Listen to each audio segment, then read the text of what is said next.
I think I'm live now. Can anyone confirm if audio and everything is fine before we get started today?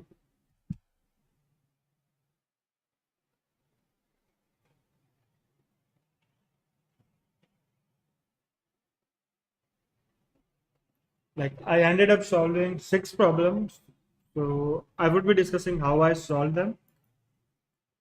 But for E, like my solution is mostly for E, my solution is mostly dicey. Like I can say like what my intuitions were and what I tried to do there. But if you probably ask me for the formal proof, then I probably won't have it. Can anyone confirm if audio and everything is fine before we get started for today? And like even for F, my solution is I would say like 4 second time limit is there, and my solution takes 3 seconds. So I hope I don't get an clearly here. So yeah, let me like probably from next in onwards I will end up switching to Windows.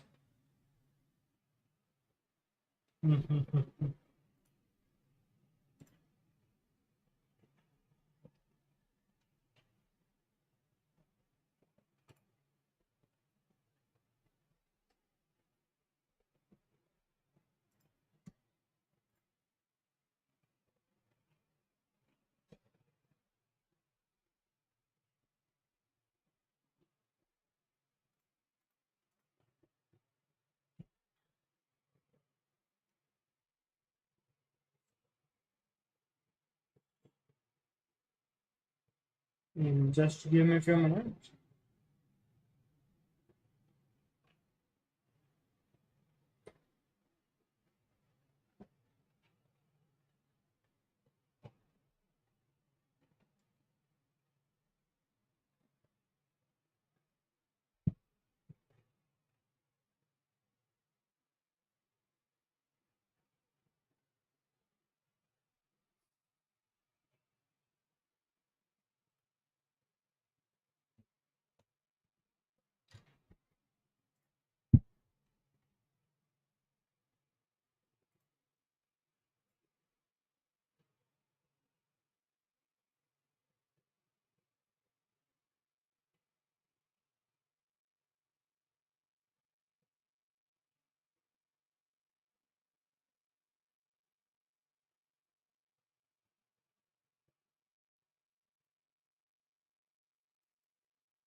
Probably just give me a minute. Like I think I will have to switch to Zoom for today. And from next time onwards, like I will be on Windows with a dedicated writing pad, so there won't be any lag here.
Divide by.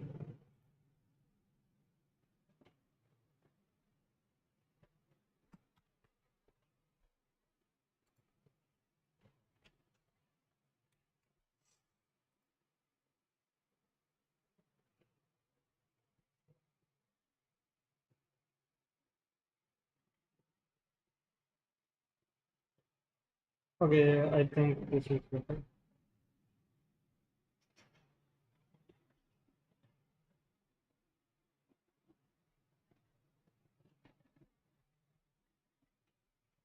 Let's get started now. Problem is, like, there is some lag, but I'm hopeful we won't have this from next few moments.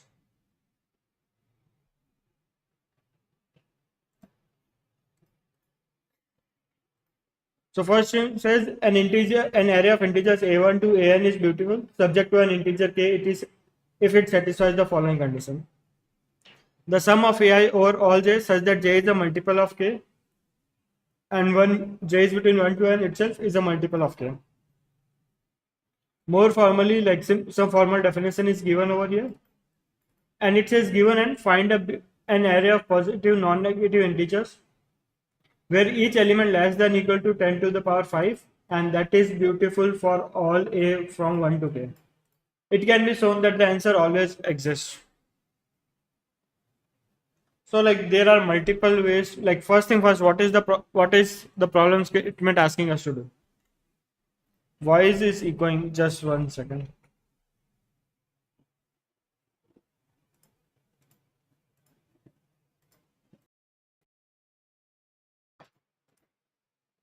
Now, hello, hello. How is the voice now? Hello, hello, hello. An array of integers a1 to an is beautiful. Subject to an integer k, it satisfies the following. Still echoing. Probably I can just restart my OBS once, and I will be back in 2 minutes.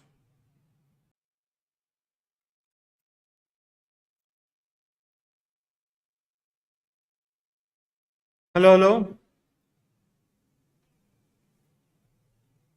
I think I am back now.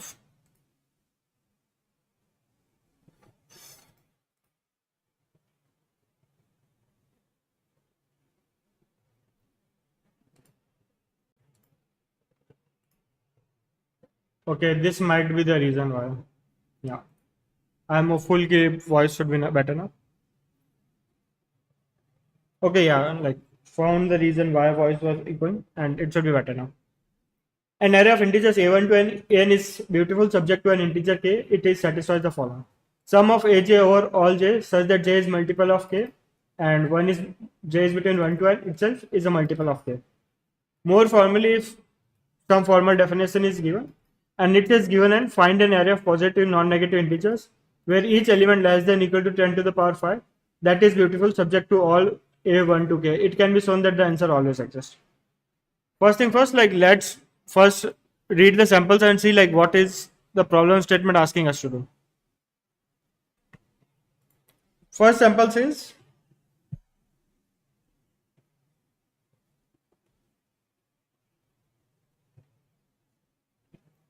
in the first sample, like the first example is 4, 22, 18. Let's see like is array beautiful for k equal to 1.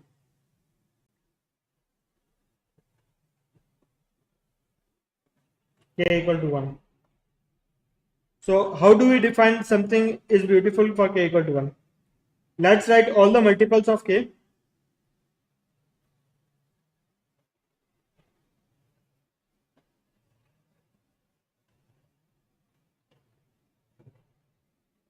Multiples of k.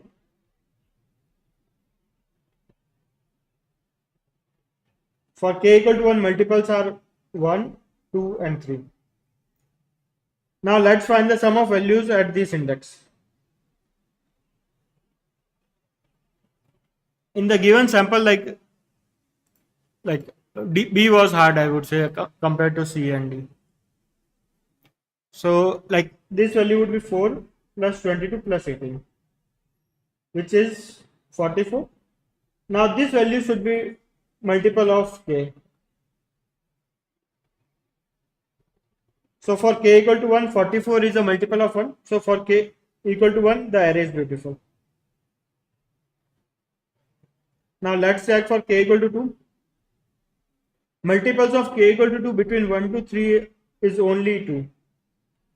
So let's look at the sum of values of a equal to 2, which is 18, which is 22, and 22 is a multiple of 2.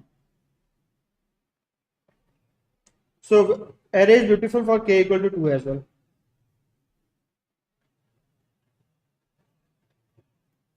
Similarly, for k equal to 3, the only multiple is j equal to 3, and a3 is equal to 18, which is a multiple of 3. So this is beautiful for k equal to 3 as well. Like now let's look at one of the more complex example as well. For 6, which is given as 10, 6, 15.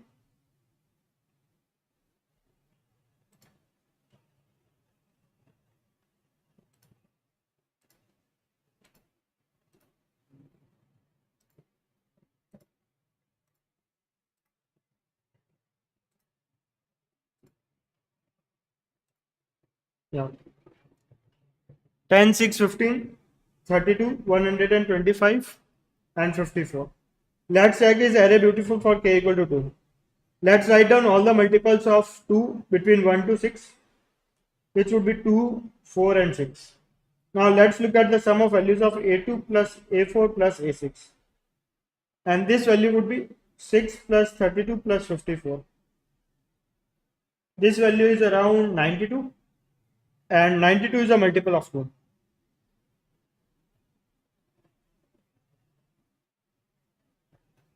So like the array is beautiful for k equal to 2. Let's also check k equal to 3 once.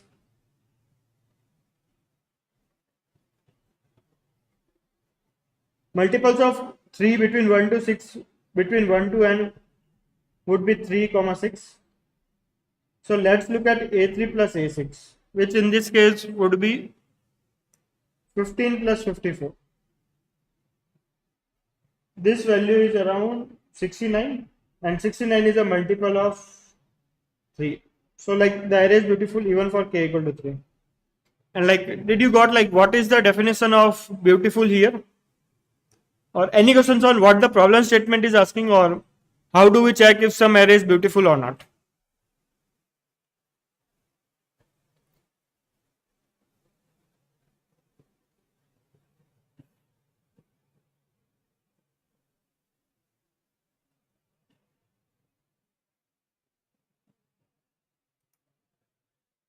So like any questions on how to check if some array is beautiful or not?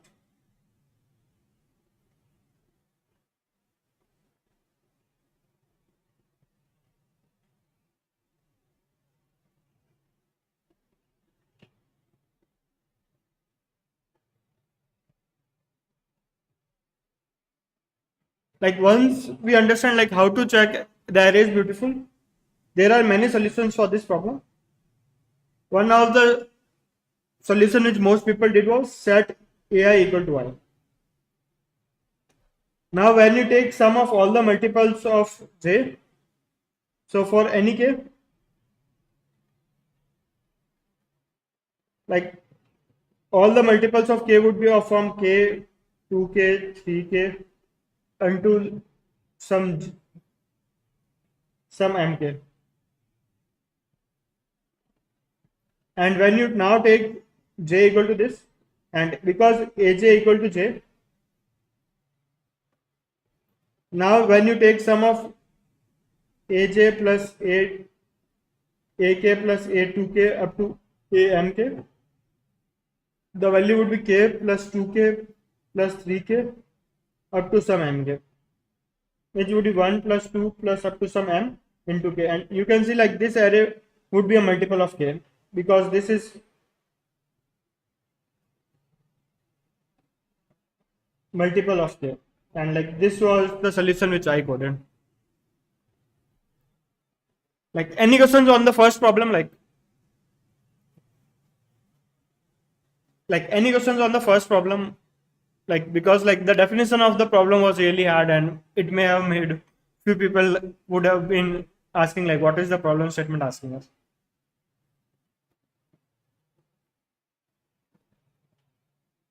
So like this is multiple of k because this value is this multiplied by k. And this was my solution for the first problem.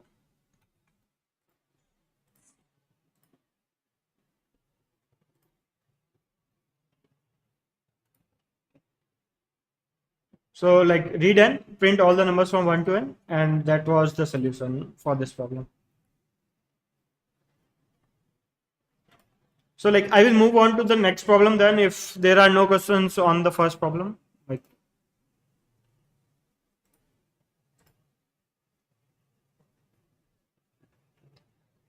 yeah, I agree. Like if you look at my in the order I solved, like A, C, B was the order. So I felt C was definitely easier than B, which happens sometimes. Okay, I will move on to the next problem now. It says you are given two grids A and B with n rows and m columns. All the values in the grid are 0, 1 and 2. You can perform following operations on A any number of times. Choose a rectangle in the grid with length and width greater than or equal to 2. You are allowed to choose the entire rectangle, entire grid as subrectangle. The rectangle has four corners. Take a pair of diagonally opposite corners of chosen rectangle and add 1 to their values modulo 3. For the part of corners not picked, add 2 to their values mod 3. Note that the operation only changes the values of the corners of the picked rectangle. Is it possible to convert the grid A into B by applying the above operation any number of times, possibly 0? So first thing first, what it says is like we have been given some rectangular grid with us.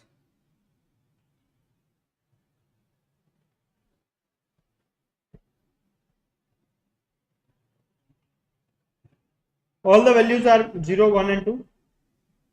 We can do a series of operations, and in each operation we will take a rectangular grid. We will take a grid sub rectangle here. Let's say for example we have taken this. Now like we have to choose one pair of the corners. Either we can choose this or the other corner. If we choose this, then we should do +1 here,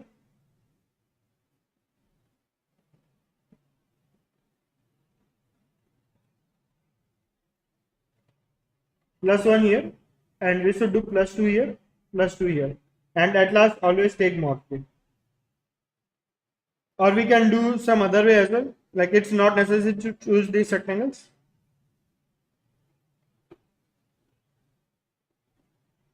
It says you can also choose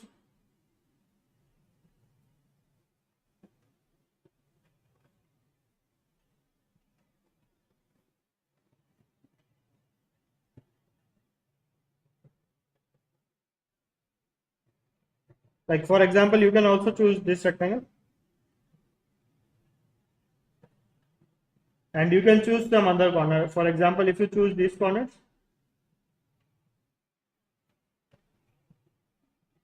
then you can do +2 here, +1 here, +1 here, +2 here, and at last you should always take mod 3, and initial values are with 0, 1 and 2. And question asks like given some array of given some initial values, can you convert them to other given values here? And like there are multiple such test cases here.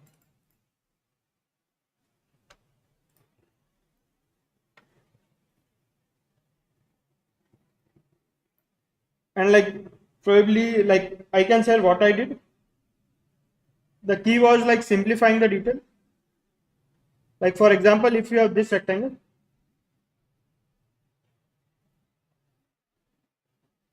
like if this is the chosen rectangle, and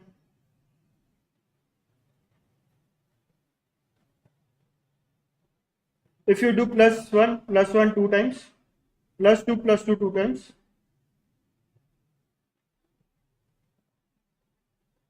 this is equivalent to the second type of operations where we have chosen some another corner. 4 mod 3 is +1 only. 4 mod 3 is +1 only. And this is +2. So what I will say is like I will always choose these corners. I will always choose these two corners. Because if I apply operation 2 times, that is equivalent to choosing the other corners.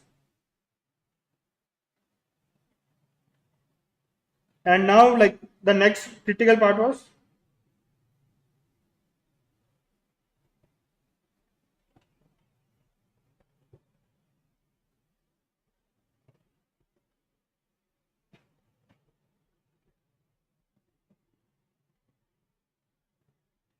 like always choose top left corner, because like it doesn't make sense to even look at the other operation, because you if you apply in this rectangle operation two times, you will get the values which are equal to applying operation one time on the other corner. So like we can forget that this type of operation exists for us.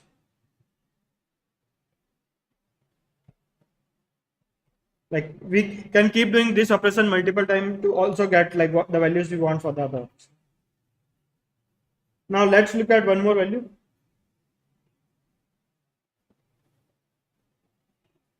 Or like I would say instead of plus 1, plus 2, I would say I will say minus 1. Because 2 mod 3 is also equal to minus 1 mod 3.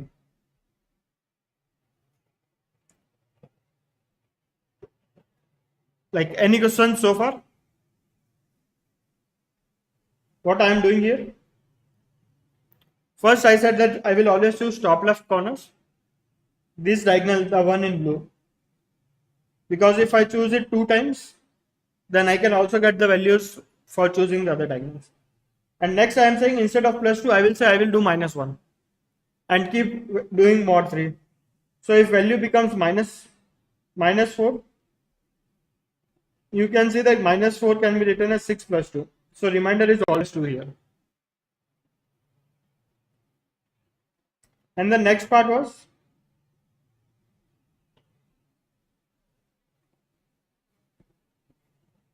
like let's say we are choosing this rectangle. And at the end of the day we want plus 1 here, minus 1 here, minus 1 here, plus 1 here. What I am saying is like we can also get it by choosing first this rectangle.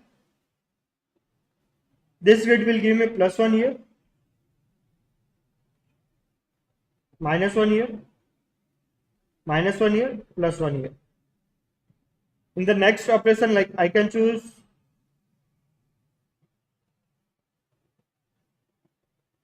this rectangle, and I would get plus 1 here, minus 1 here, minus 1 here, plus 1 here. And in the next operation, let's say I choose this rectangle. In that case, I would get plus 1 here, minus 1 here, minus 1 here, plus 1 here. So like if I apply these three operations like this,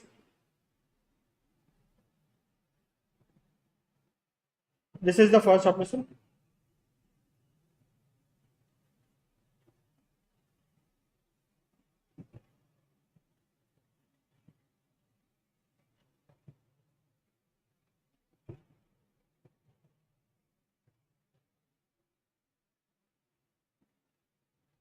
Like this is minus 1 initially.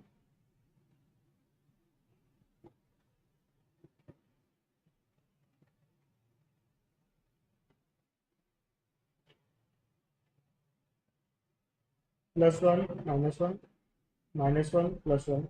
This gives me a final rectangle. Plus 1, minus 1, 0, 0, 0, 0, minus 1, plus 1. Okay, let's get back to it. Like any question so far or what I am trying to do? Like basically my claim is like I will always choose a 2 cross 2 rectangle and try to make matrix equal.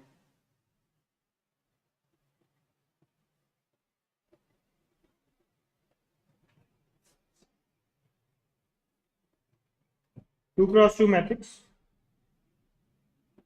and I will do plus 1 on these two corners and minus 1 on these two corners. And I will try to make A equal to B using just this operation.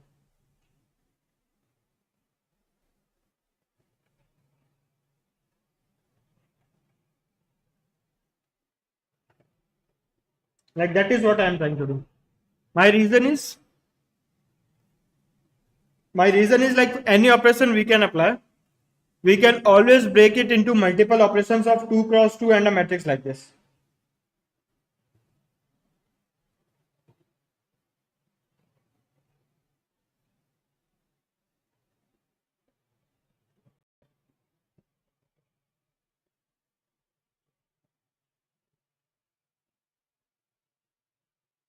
We can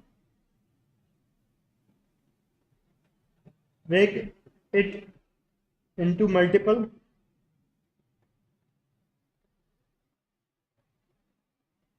operations of 2 cross 2 matrix. And in fact, the further claim is like that matrix would be off like this. Like this is an important claim. So like first thing first, any questions on this claim first before we try to do anything here?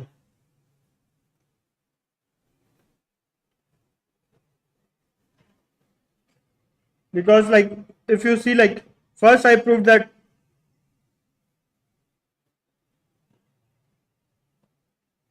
we don't really need the choices of two opposite corners. We can only choose the corner on the right hand side, and if we do operation 2 times, that is equal to taking the other corner. And then I proved that any large rectangle you choose, you can place some consecutive these two matrices one by one to get one larger matrix like this. And now you can always apply laws there.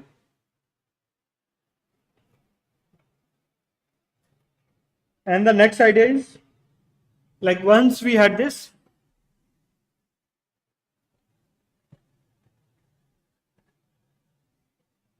what I did was, like originally I had A and B matrices, right?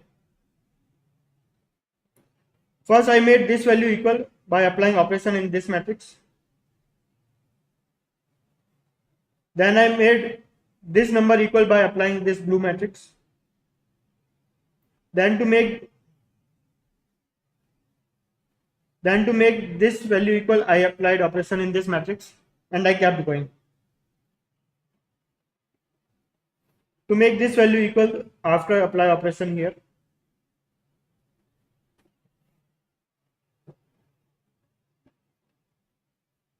to make then this value equal, apply operation here. At the end of the day, by applying a series of operations like this, you would be able to make everything equal except this row possibly.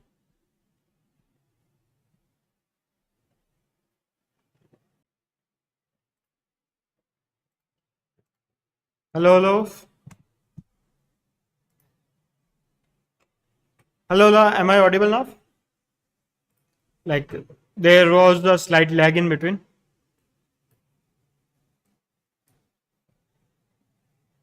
Yes. Okay. Thanks. I am back now. So the main claim was like, what I essentially did was, this is the original matrix I had. Using 2 cross 2 matrix of +1, -1, -1, +1, I made everything except the first row and last row equal. And my only solution was at last check if these values are equal or not. If this ended up automatically making these rows in blue equal, I printed yes, and otherwise I printed no. And essentially that was the solution I had. So like to summarize the problem statement again.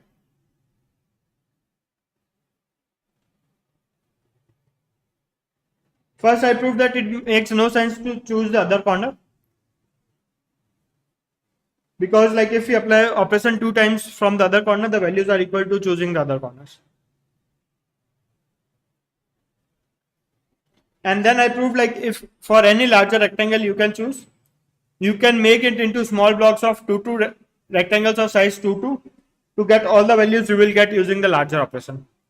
So it never makes sense to choose a larger matrix, just choose always a 2 cross 2 matrix. And then the next thing I did was, except the last row and last column, I greedily tried to make first n-1 row and m-1 rows equal.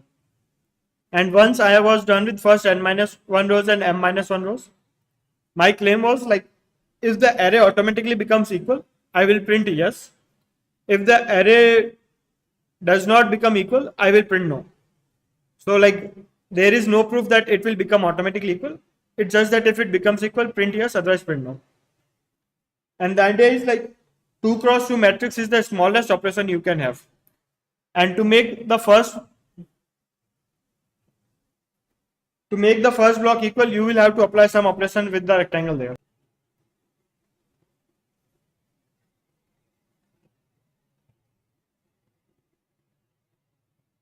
So matrix less than 2 is either 1 cross 2. In this case, like you will do plus 1 here, minus, like this is both the corners. So plus 1 minus 1, plus 1 minus 1. It just gives us 0 0 on both the places. Or if you choose only 1 cross 1 matrix, like all the corners are this only, plus 1 minus 1 minus 1 plus 1. So you can never, it makes no sense. So it's just 0. And the other reason is like in the problem statement, it was given that you have to always choose both the length and grid should be at least 2. And like pretty much that is what I did in this problem. And the main proof is like to make the first element equal.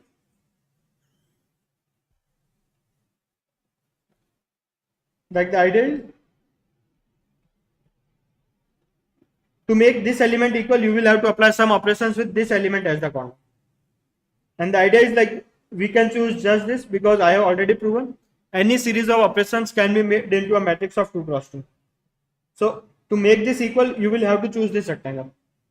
And once you have made this equal, now to make it equal, this is the only rectangle you have. Sorry, missed the part.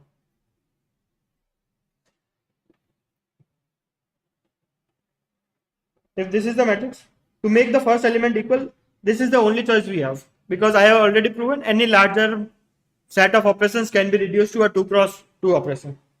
Now once the first element is fixed,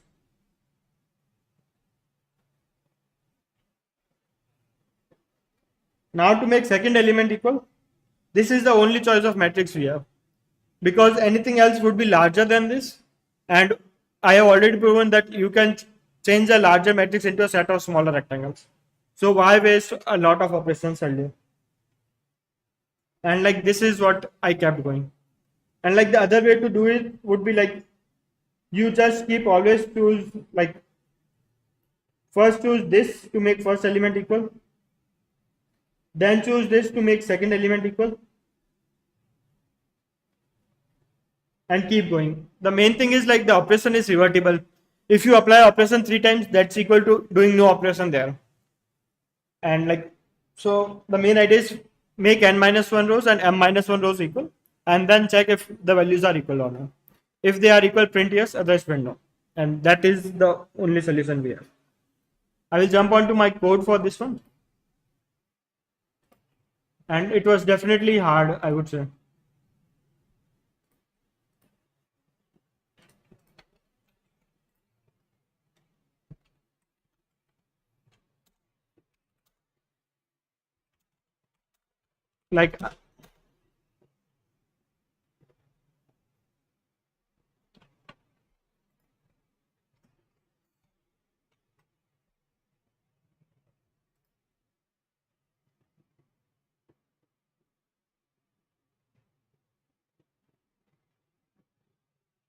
Like the proof is mostly like the operations are revertible, so like you can always do whatever you want, and if anything, if it becomes equal at the end of the day, you are good, otherwise no.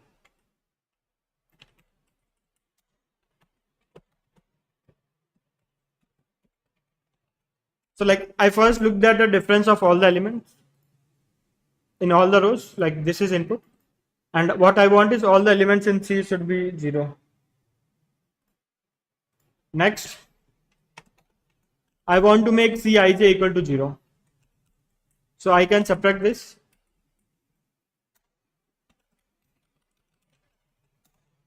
So like to make like current value of Cij is V, to make it 0, like I subtract minus 1 from these two columns and plus like the other way around. Like I was doing plus 1 minus 1, we can do the alternative as well.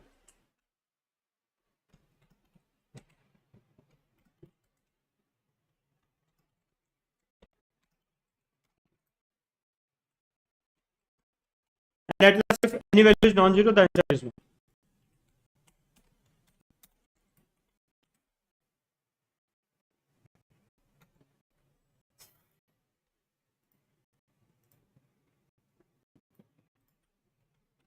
Probably I won't be able to submit right now. Okay, submission is not allowed, but essentially that was the idea.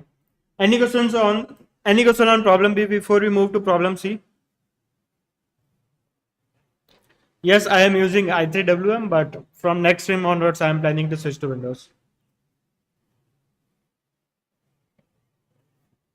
So yeah, like there are ad hoc checks as well. Like you just look at sum of rows of all the elements and sum of column of all the elements. They should be equal modulo 3.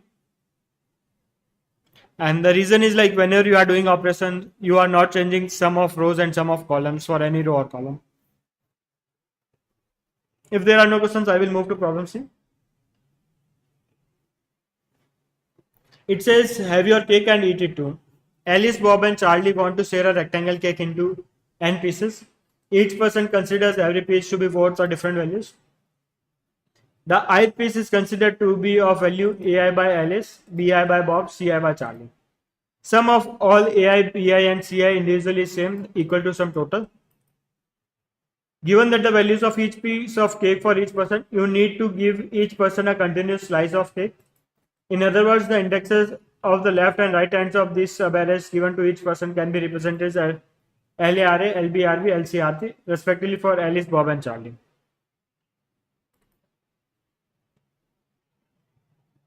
The division needs to satisfy the following condition.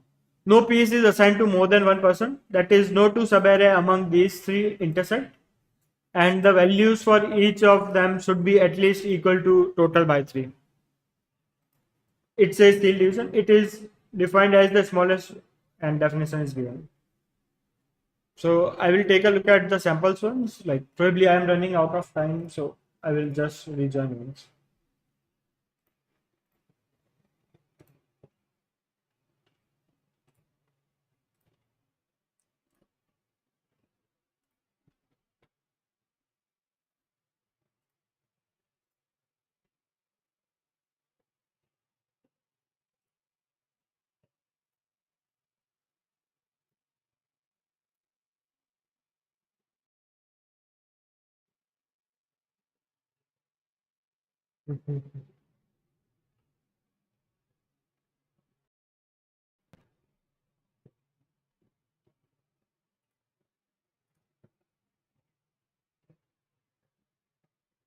One second.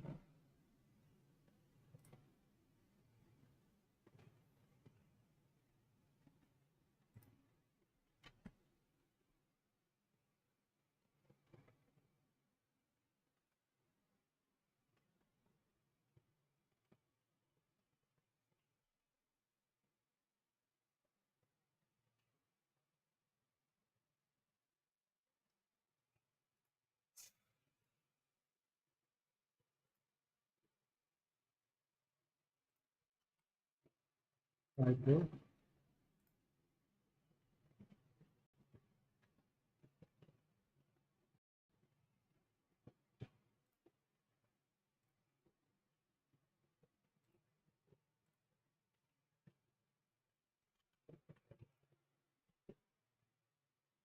Okay, moving to problem C then.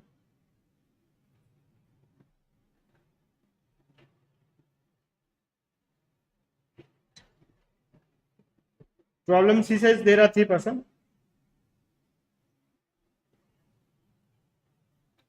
Alice, Bob, and Charlie.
Problem C says there are three people, Alice, Bob and Charlie, and there are some piece of cakes here.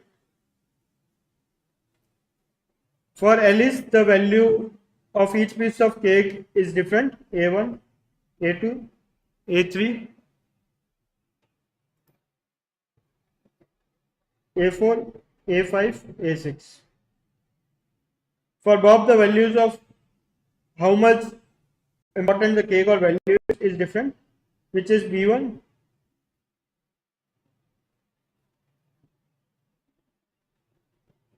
B2, B3, B4, B5, B6. And for Charlie as well, like the values are different, which is C1, C2, C3, C4, C5, C6.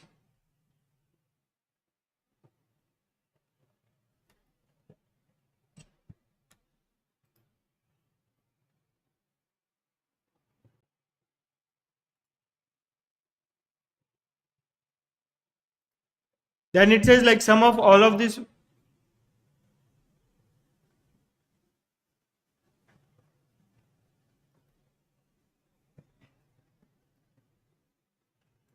Hello?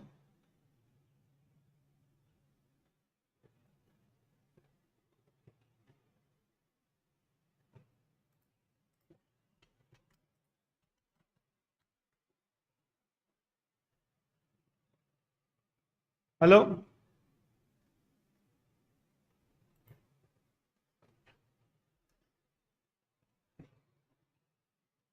Hello? Okay, like audio and video is fine, right? There is no lag, I hope. Because Zoom to me it shows like there is a bit of internet issues. Okay, yeah. So let's continue. It says like there are three people. Each of them have some different values for a piece of cake. And then like total value for each of them is same. And let's say it's some value total. And what it says is like give some slices of cakes to each of them. Let's say this is the slice for this person, this for the first person, and this for the other person.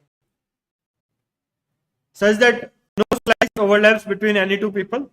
Like everyone gets a single piece of slice, it should be a continuous piece of slice. And the value of sum of all the cakes which a person has got should be at least P by 3. And it's taken as seal instead of no. This is what the problem statement is asking us. Now let's imagine how does a final order looks like.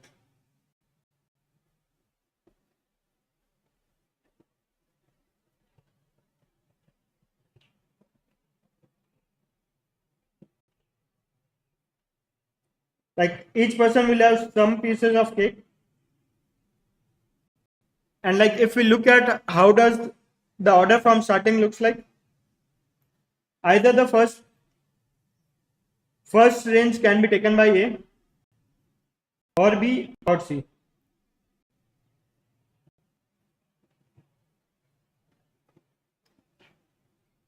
And then the second range, if the first range is taken by A, then second range can either be taken by B or C, or second range can be taken by A, C, B. If the first object is taken by B, like this is the possible order we can have. Like if you have some final three ranges in the complete array, let's say this is taken by someone, this is taken by someone, this is taken by someone.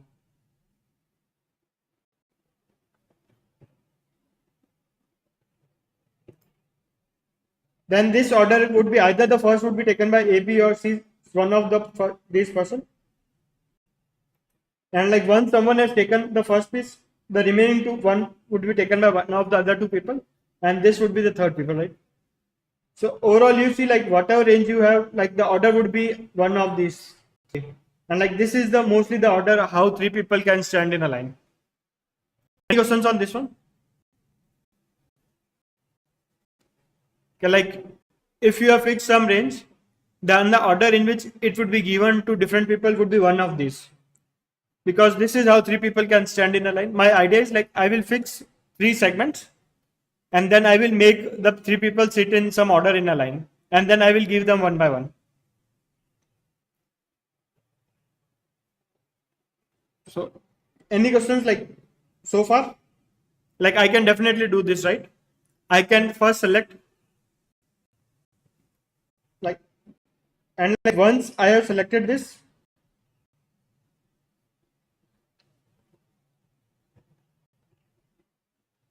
like let's say like 3 people standing in the line are in order this.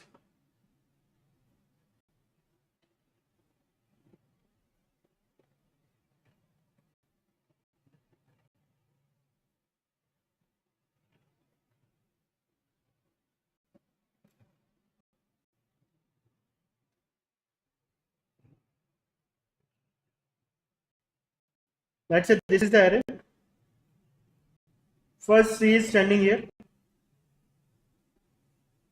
then B is standing here, then A gets this. What I will do is like, notice that I can increase this C to take the first endpoint from here. If CBA is the order in line, then Y stop here, everything is positive, right? So just move this here. So instead of giving C only this much, I can give C like this as well, and there will still be no overlap. And Y just keep B up to this. I can always increase like the value of B so until this point and give it to B, right? There would still be no overlap, and everything else it would be taken by you, right? So first thing first, I said that I will make these 3 people stand in a line. I will select 3 segments and I will give 1 segment to each of them. Then I am saying like, if the first green is the segment I am giving to some person, then why ignore the values in starting of the first segment? Like I can also give him all the other values here as well. And like there will still be no overlap here. So my idea is like to the first person, I will give them some prefix of the values. And then looking at B, why skip some values in between, give them this values as well. Why stop here? Because there will still be, if this is until what C gets, then no one is getting this value. So I can also give B these values as well. So the idea is I will take some prefix, give it to the first person. Then I will, in the remaining part, I will take some more prefix, I will give it to the second person. And then to the third person, I will give the remaining values. And like this is the solution I have in my mind. So make 3 people stand in line.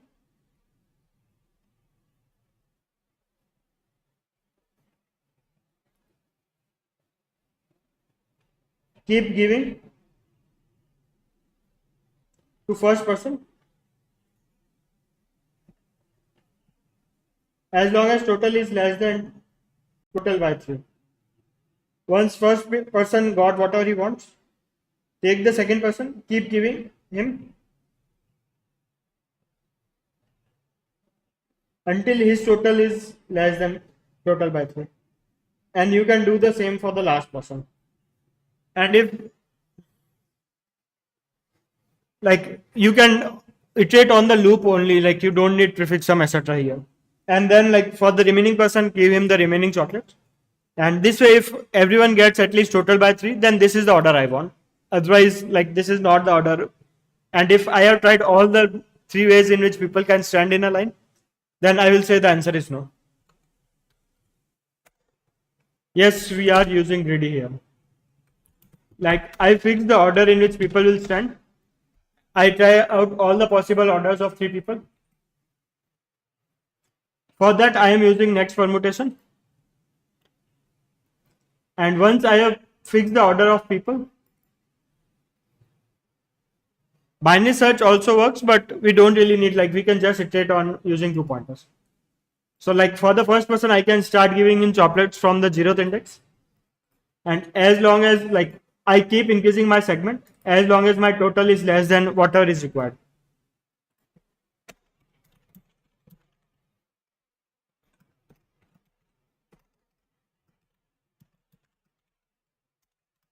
This is what ceil means.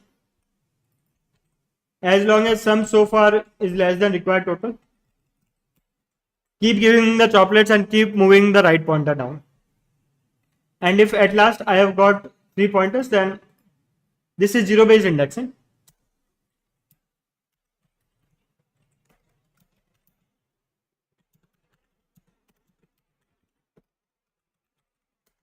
Which means in one based indexing, which is equal to L plus 1 comma R in one based indexing.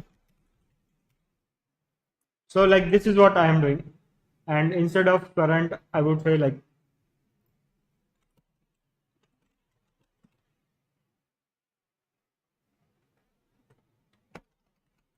this is what initial permutation is.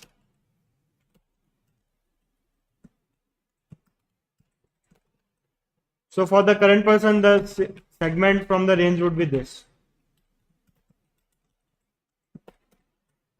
And if current person could not get whatever the required value is, this means I have hit the end and there is no way I can give the last person some values. So I make a false statement, FL equal to false, and I try out the next permutation. And if at last my rest is empty, then there is no way to give all the people all the required chocolates. Otherwise, like my rest is the segment using which I am giving everyone all the chocolates. And essentially, this is the solution we have.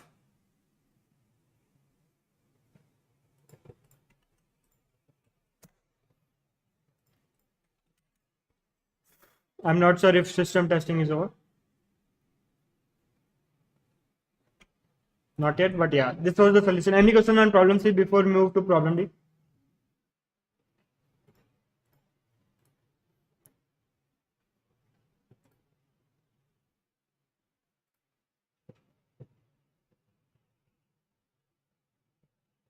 Okay, I think my rank remains same.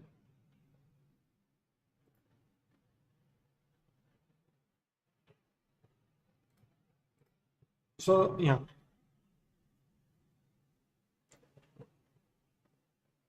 Binary search on prefix sum and try 6 combination lower bound plus, like that will also work.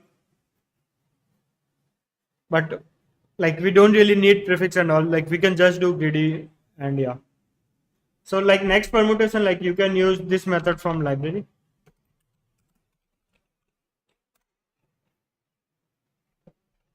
If you pass on an array to it, like one by one, it keeps giving you all the permutations. Or you can probably hardcode all the 6 permutations as well. That will be also fun. I will move to problem D then.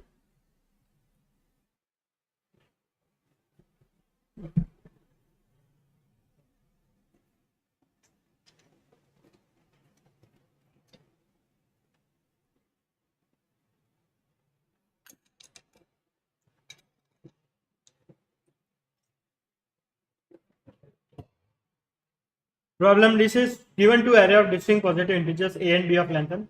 This is the critical information here. Like all the values in both the arrays are distinct. You would like to make both the arrays same. Two arrays x and y of length k are said to be same when like all the values are equal in them. Now in one move you can swap some index L and R. That is swap AL and AR, and also choose some P and Q, and also swap the values PP and PPQ, and the range of two operations should be same. Is it possible to make both the arrays same? First thing first, let's look at the sorted array A and B. If they are not same, like if there is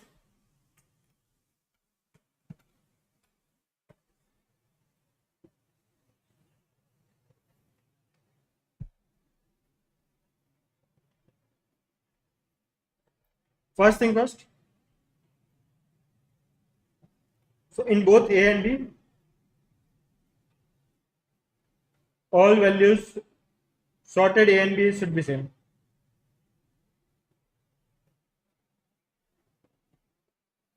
Should be same. This is essentially saying that if some value x is present in A, then x should also be present in B.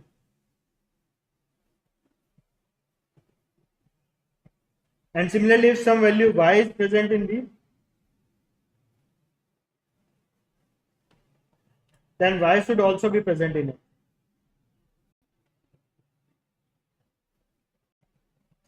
Because otherwise, like in any operation, you are just swapping values from the same array. So like you cannot change some values. So at the end of the day, if you want all the elements in both the arrays to be equal, then they should have all the values, required values in the first place. This check is simple.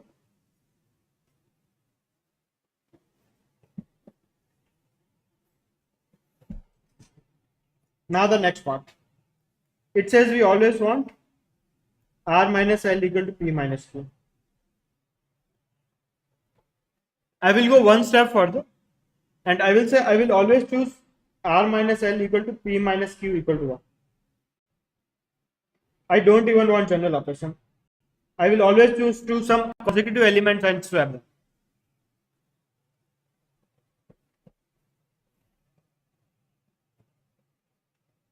My idea is, let's say L plus 1.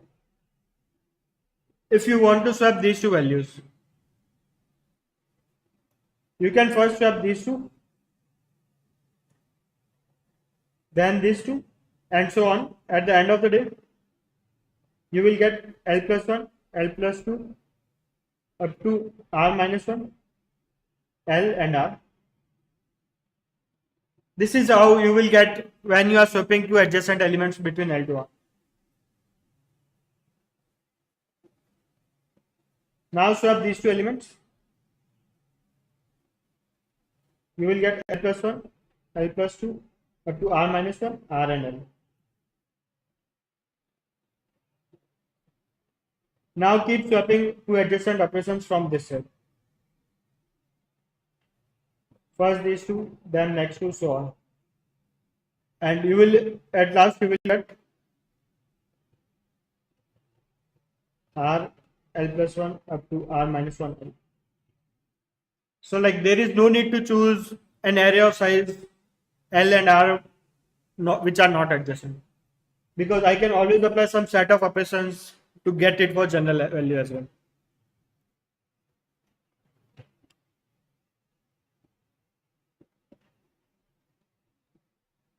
So like always choose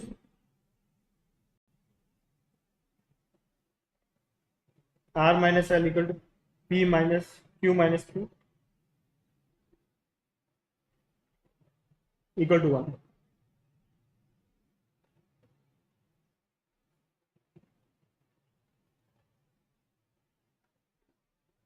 Any questions on so far? Like why choosing only two adjacent element is fine. I'm not claiming we will get an answer, but I am saying like for any large segment, you can always split them into segments swapping two adjacent elements.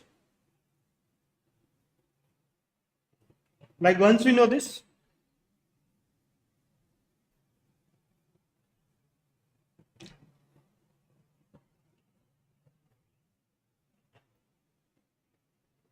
so like the problem statement only asks us to say whether it's possible or not. It never says find the minimum number of operations. Like the problem is if min is not given and you try to find for min, like you end up making your problem hard. So like think simple as long as you can, and that makes life easy. Now let's count the number of for each A and B separately.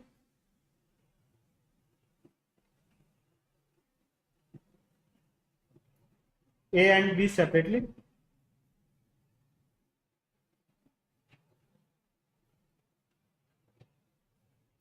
Count number of ADJ adjacent swaps required to make them sorted.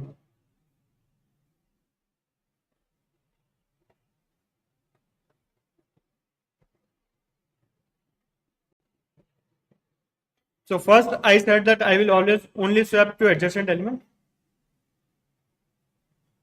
Now I am saying for A and B separately, count how many swaps you need to make both A sorted, and for B separately count how many swaps are required to make B sorted.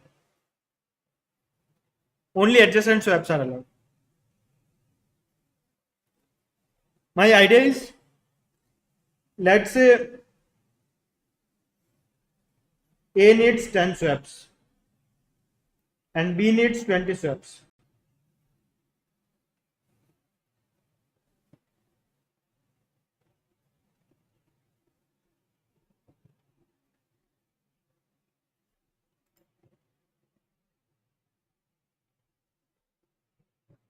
What I can do is, in first 10 swaps, I can make A sorted.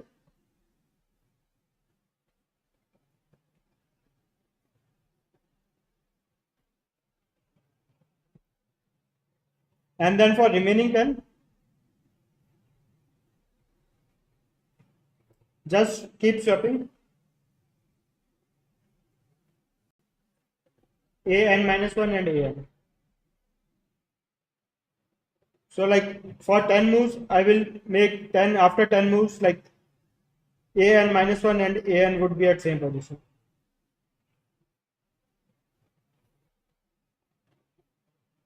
Otherwise, if that was the case, like if A needs 10, B needs 21, then it's impossible to make equal.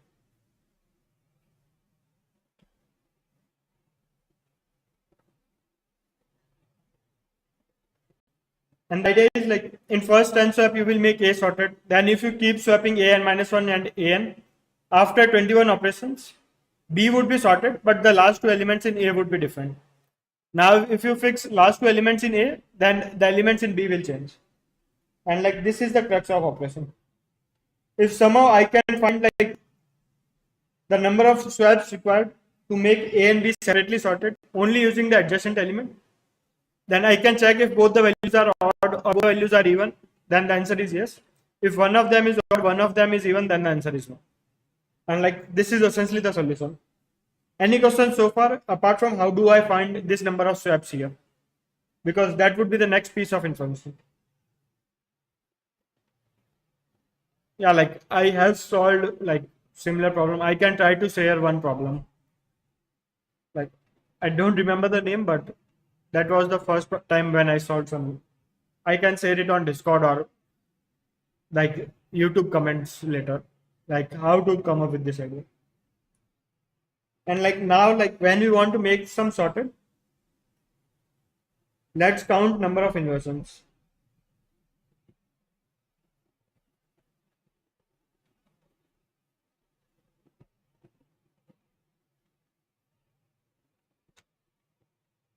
The idea is, let's take this as an array 7 1.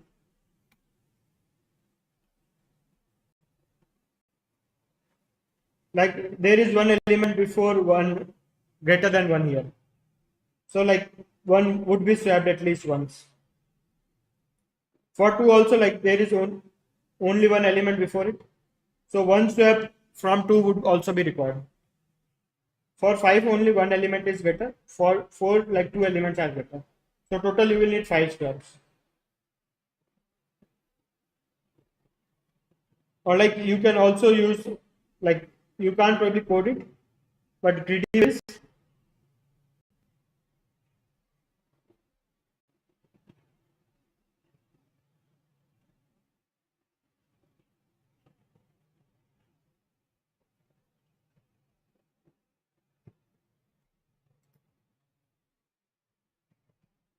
find any AI plus 1 which is better than AI, swap them. And if you keep doing this, at the end of the day, like you will stop only when everything is sorted. And like you can probably notice that this operation is equal to counting number of inversions in the array.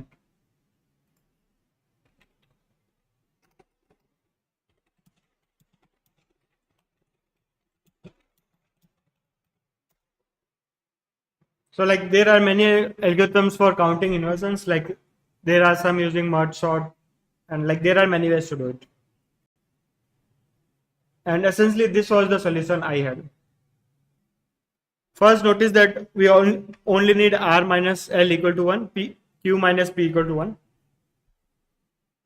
Then once we have decided this, let's count the number of operations required to make both the arrays sorted. If the number of operations are both even or both odd, then it's good, because once we are done with making one of the arrays sorted, then we can keep swapping the last two elements. And at the end of the day, because both of them are odd or both of them are even, there would be a case when everything would be equal. If one of them is odd, one of them is even, say the answer is no. And that was the solution I had.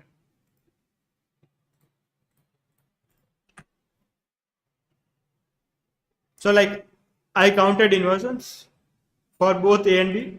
If that is odd, some odd means one of the values odd, other value is even. Print no. Now let's look at the sorted value of A and B. If both are same at every index, print yes, otherwise print no. If this does not hold, this means there is some value which is present in A which is not present in B, and there is some value present in B which is not present in A. In that case, the values can never be equal. For inversions, I ended up using the ordered set. These are the number of values I am iterating in increasing order of A. These are the number of values which are greater than X. Add them and at last return the count. And this was my solution for problem D. Any questions on this one before we move to problem E?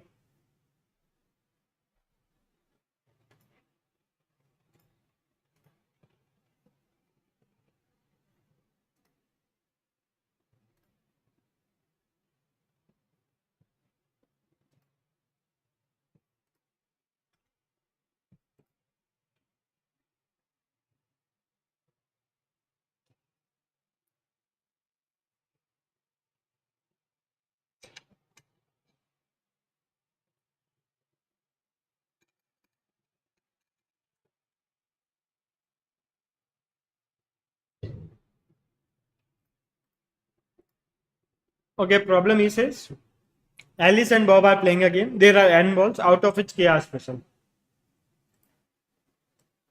Each ball has a value associated with it. The players play turn by turn. In each turn, the player randomly picks a ball and adds the value of the ball to their score, which is 0 at the beginning of the game. The selected ball is removed from the game. If the ball was special, the player takes the next turn if at least one more ball is remaining. If the last picked ball was not special, the next player plays the turn.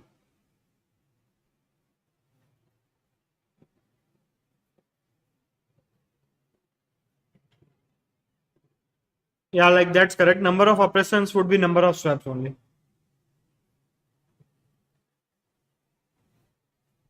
And like even taking less than will work because the values n same for both the arrays. They play game until no balls are remaining in the game. Alice plays first. Find the expected score that the both players have at the end of the game modulo this value. Formally something is given. What it says is like there are some arrays values of array given to us. For example, in this value, these first four values are same and the special, and these values are not special. And when your turn is, you randomly pick one of the values. If that one of the ball, if that ball is special, you will get your turn again. Otherwise, the next player will get his turn. And you keep going it. At the end of the day, all the balls will be removed from the table. Now you look at the sum of values of the balls you have in your hand. The other person will also have different values in his hand. You have to print the expected value, like what is the average value you can get in your hand. And for both the person. One thing to notice is that like everyone will have one of the balls. So sum of expected value of both the balls should be equal to sum of all the values in the given array.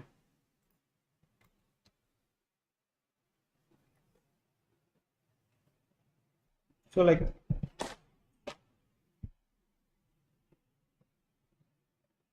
like probably before Zoom runs out of the meeting, I will try to explain one intuition on this one.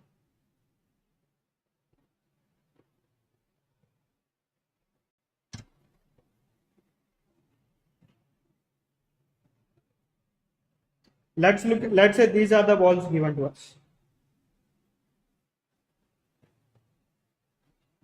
and these are special balls. Let's say value of one of the ball is 3, value of one of the ball is 12, 15, and there are some different values over. Let's focus on where this ball 3 goes, where this ball 5 goes. So like this is Alice, this is Bob.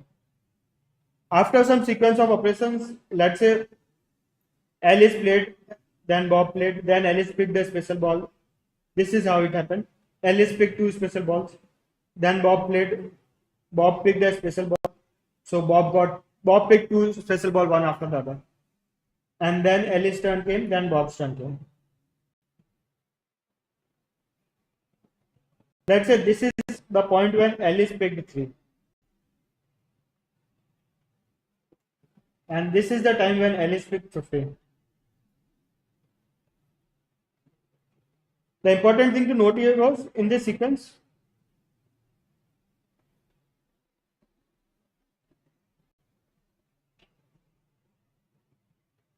the probability of getting this sequence is also same. Because like there is no difference between 3 and 5. There is no difference between 3 and 5 because both of them are special. So if using first sequence Alice picked 3 first and then 15, then like with the same equal probability Alice can also pick 15 instead of 3 and 3 instead of 15. Or other way around, let's say Bob picked 3 here and Alice picked 15 here. This is 3. Then like the exact same probability would be that Bob picks 15 here and Alice picks 3 here. Any questions on this claim so far? My claim is like apart from the value of the balls, there is no difference these special balls make. And similar goes for the non-special ball as well. If in some sequence of operation, one person got the ball with value 3 and other person got the ball with value 15, then using the exact same probability, like you can get the other way as well. Any questions here? Because like this piece would be a bit critical here. And you can say this for all the special balls. Like once there is a fixed sequence in which someone has got a ball, special ball and non-special balls, then what value of special ball was, if you swap them between any two values, you will get the exact same probability. Because at the end of the day, you are randomly picking the values. So the next thing I will do is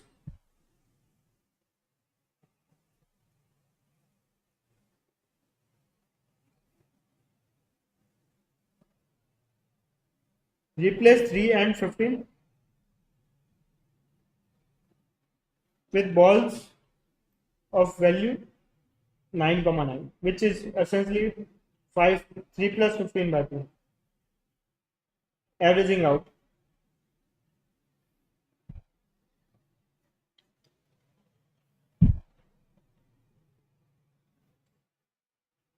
And similarly, I can also say for special balls. Like SP sum is the sum of special balls.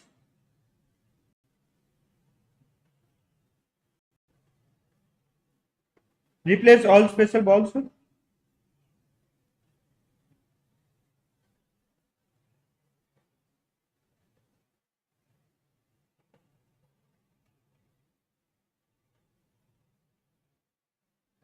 SP sum by K.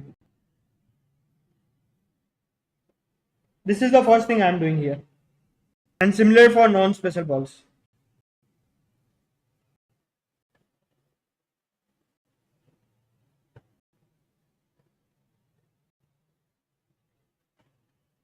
Any questions so far? No, not float, like direct division using modulo. So take mod inverse if K is required. Sum into like mod inverse K. Because finally the answer we need value with K.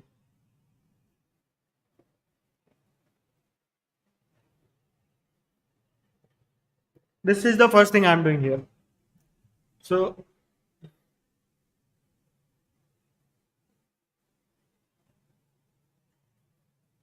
Now, like at the end of the day, what we have is we have k special balls n minus k special ball. All the balls have same value. Like I will probably switch the Zoom meeting once and then come back for the next part of this problem.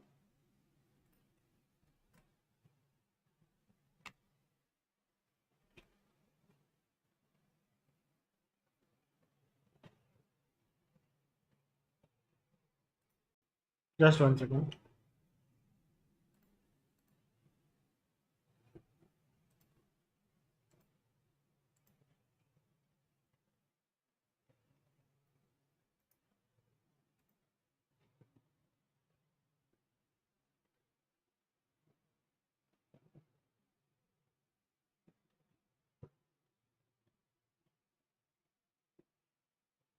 Hello, am I back? So like there are multiple issues with my current setup. Like so far I cannot use OneNote because I did not wanted to share my tablet screen and I do not have a drawing pad yet. Like the iPad I have like forces me to use something which is asynchronous.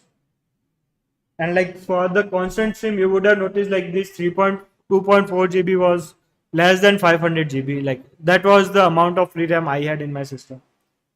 Like so, like the system completely stuck as soon as I opened a new browser here. So like I ended up restarting the system, and I am hopeful everything should be fine for the remaining two problems.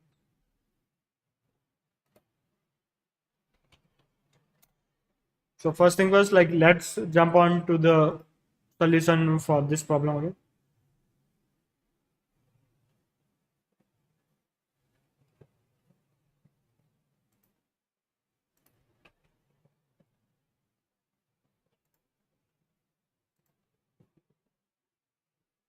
So like so far what we have seen is like we can replace all the special values with the average of that special ball, and for all the non-special ball we will can replace them with the non-special ball.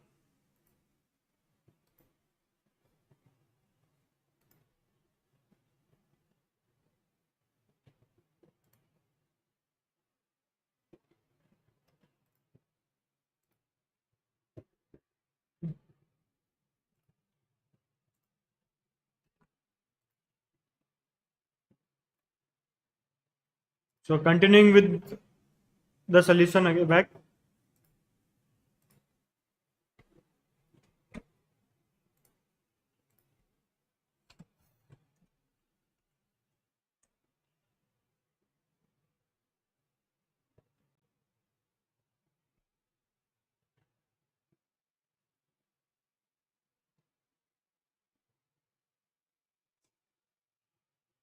So far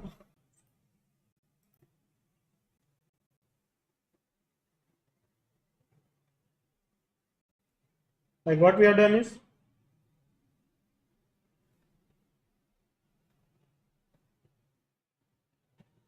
replace all the system.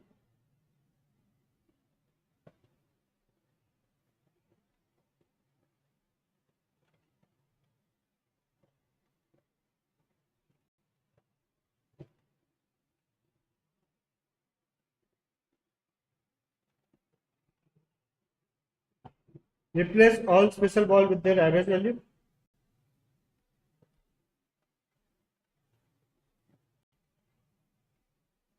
Average value, and replace all non-special ball with average value.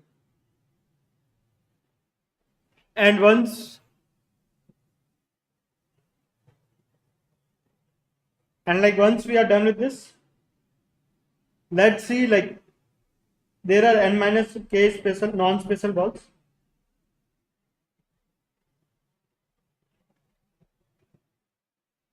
Like let's see like how many special ball the first person will get.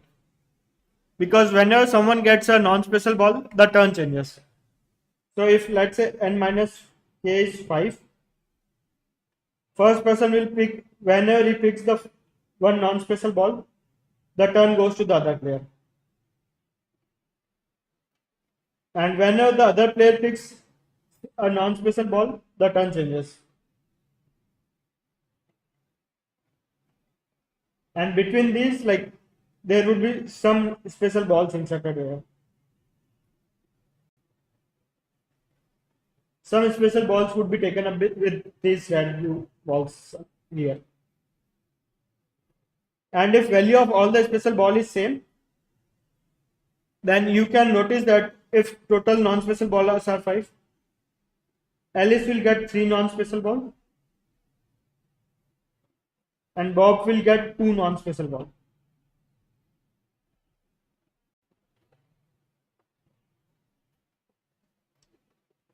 Similarly, if n minus k is 8, let's say,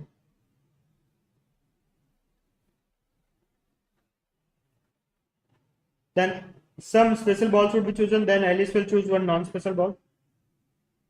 Then some special balls would be chosen, Bob will choose a non-special ball.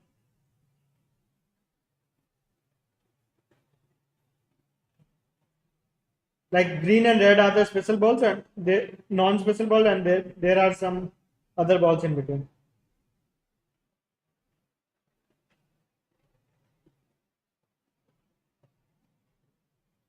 So any questions so far yet? So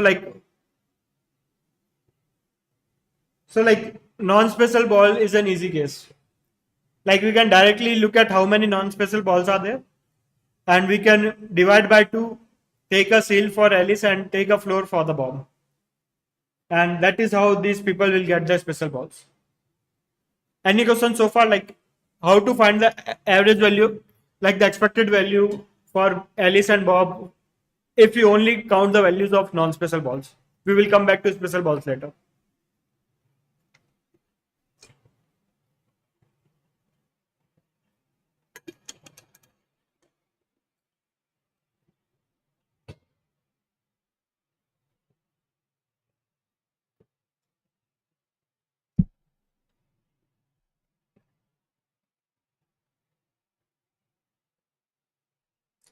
Like what should I explain again? Like why I took the average first, or how I am counting the expected value for the non-special ball.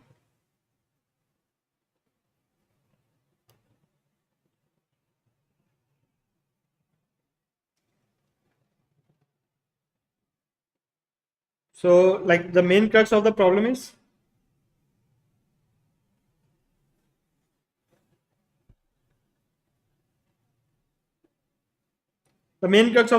whenever someone picks a non-special ball, the turn changes. And if I know the number of non-special balls, then we know like whenever Alice picks the non-special ball, turn goes to Bob. When Bob picks a non-special ball, turn goes to Alice. And when Alice picks a non-special ball, turn goes to Bob. So if there are 5 non-special balls, then whenever Alice picks then you see like the turn alternates.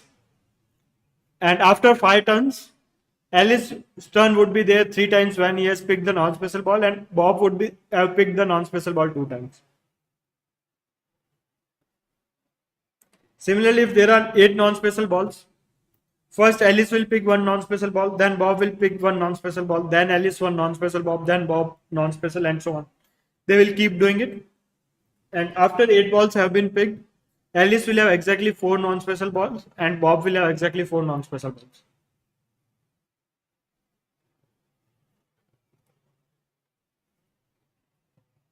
No, I am ignoring the turns which gets repeated due to special balls. Like now, like this is how I have defined my order for non-special ball, and now I will try to place special balls somewhere in between.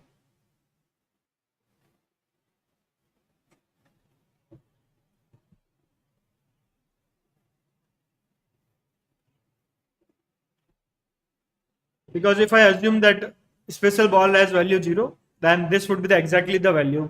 Doesn't matter how many special balls you have. Now let's say n minus k equal to 5.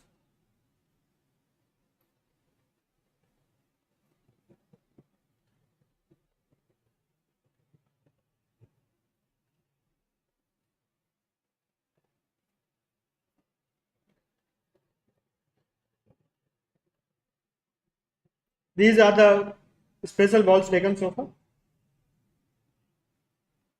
And here blue denotes like any special ball placed in blue area will get to Bob.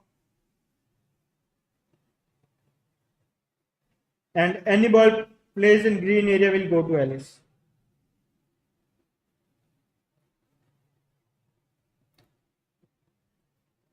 And my idea is like I will randomly place balls here, special balls here, with equal probability. Doesn't matter how I place them.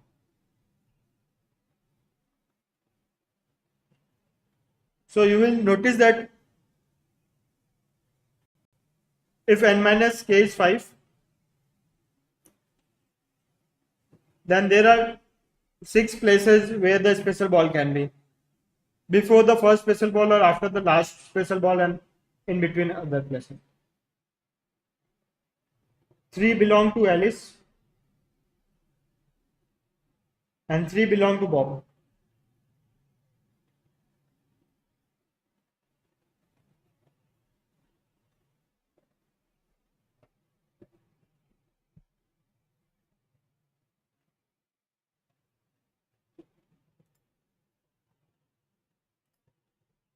So like to summarize again, like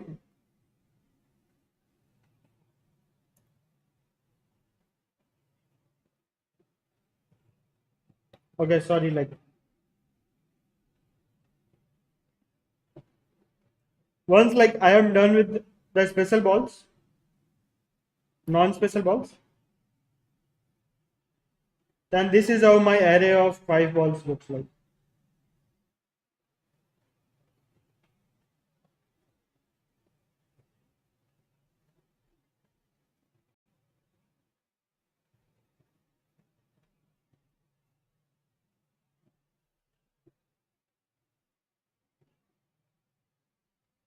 Blue area means the if ball is there, special ball is there, it will go to Alice, Bob, and green area means if a special ball is placed there, it will go to Bob.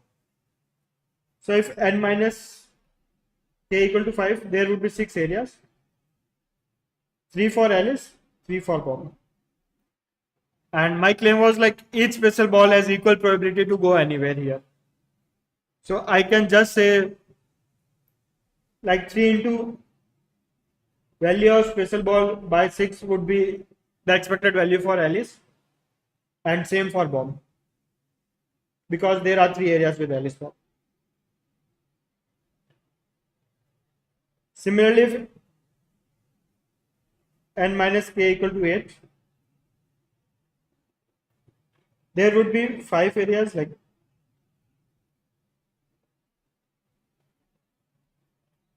let's say n minus k equal to 6.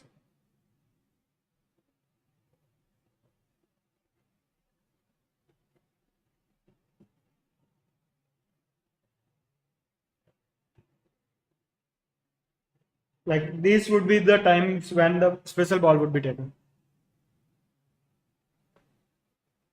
In this case, there are like total 7 places for special ball.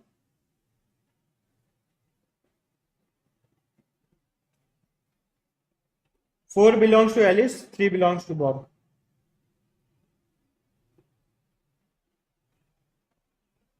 So like the expected value for Alice would be 4 into value of special ball, assuming the average, and 3 into value of special ball for Bob.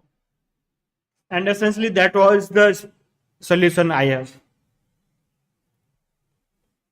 I will show the code once.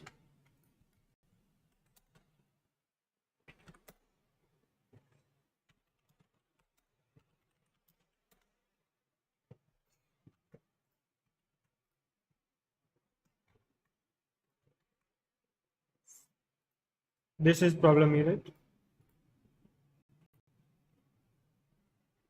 I won't say it was easier, like it took me around an hour or so to get everything right.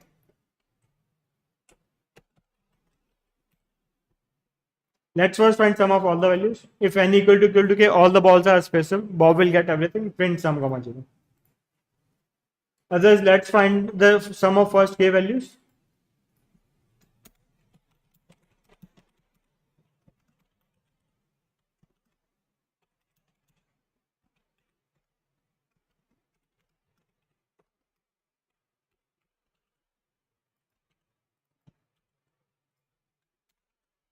Special ball average would be special sum by k.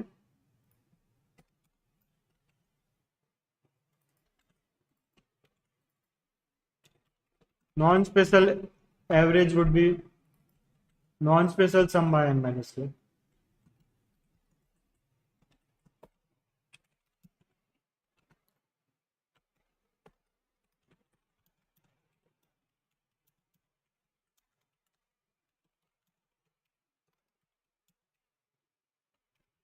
Non-special count would be n minus k. Here non-special LS would be floor, seal here.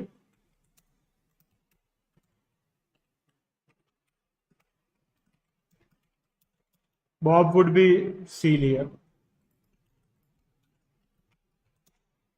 So I can do Alice plus equal to non-special Alice count into non-special average.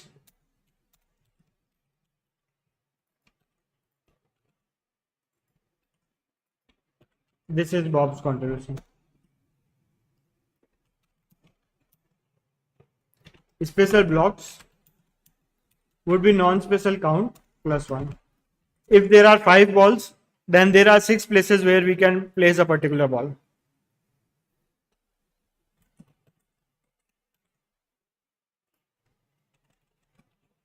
Special count for Alice would be again seal.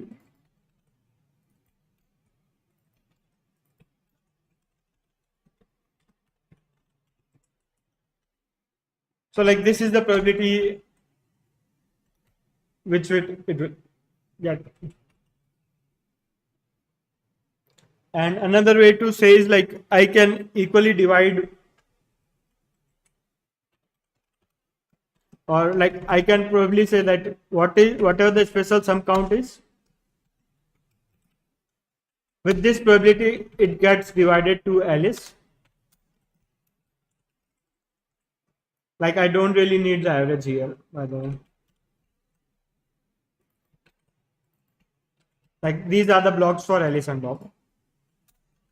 So like whatever the total sum of special ball is, these are the number of blocks Alice has, and these are the number of blocks Bob has. So divide it proportionally in the two blocks.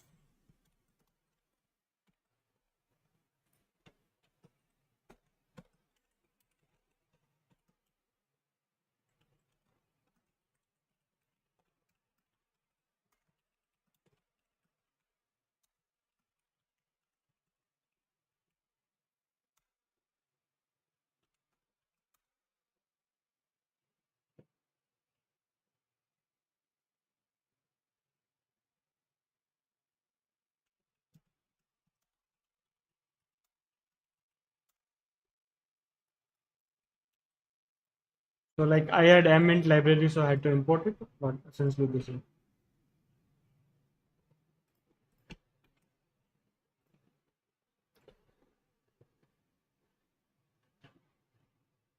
Like you can probably use the caret extension to find the expected rating.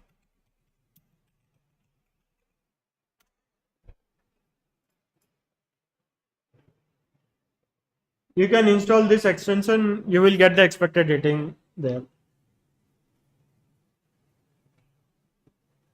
So like when it comes to the average, like if everything has equal probability, then everything will balance out there, was the reason. Although I have considered average, but then I have applied that average like to the appropriate value. Like the idea is if we have a ball with value 3 and ball with value 15, there is no difference between them. With equal probability, someone will get the ball 3. With equal probability, someone will get ball 15. So like if you look at 3 and 15 in the isolation, you see like if you keep everything out, then if you replace 3 with 15, then remaining balls are same. So 3 plus 15 by 2 is the average we want there. Okay, F would be probably the last problem for today. And thanks everyone for bearing with me so far. Like From the next time onwards, I am planning to set up the drawing pad which I have purchased, and we will do it better. We will do better. You are given an array of non-negative integers a1 to an.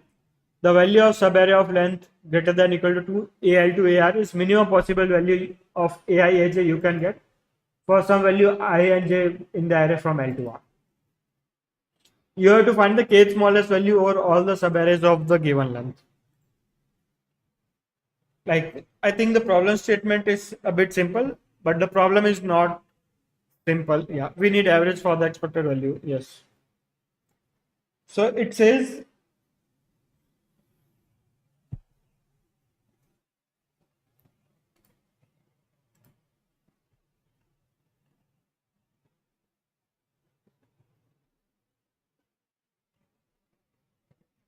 we have given an array a1, a2, a3 up to an. For some array al to ar, we define cost of L to AR is minimum possible value of AI XOR AJ, where I is less than J is less than equal to R is less than equal to. And you see, like, if you have length at least 2, then there are NC2 possible arrays.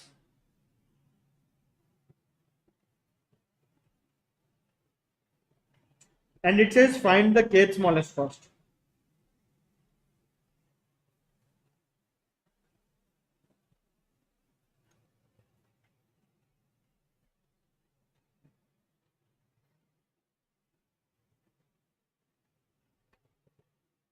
Maximum XOR is definitely not limited to 2 to the power 17. I believe the answer can be higher.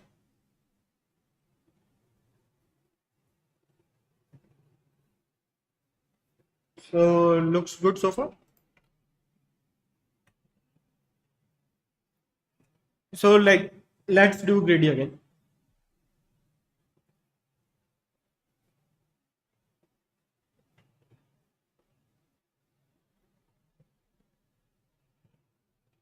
Not so simple greedy, but yeah.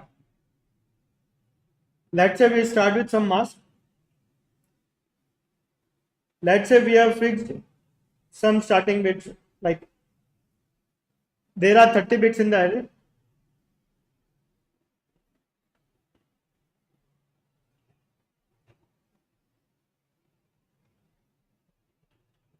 Because the value is up to 10 to the power 19. Let's do greedy. Let's see, can we have answer 0 here?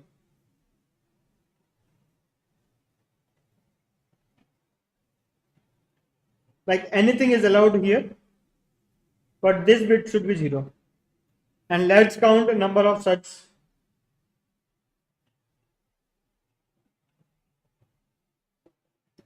sub arrays. If that count is greater than equal to k, then we keep 0 here. Otherwise, we say that the final answer definitely has 1 here.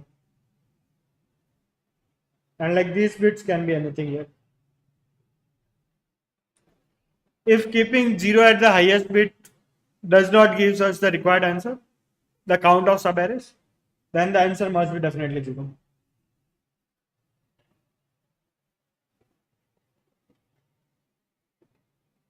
Now we do again same here. We try to keep 0 here. Anything is allowed on this bit. Whatever 0 or 1 we have got. Now let's try to fix the next bit.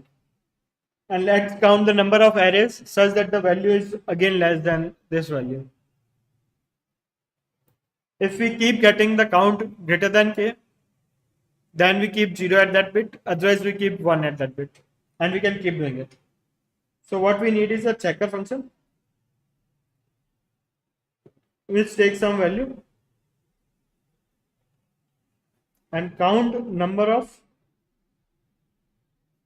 subarrays with cost less than value.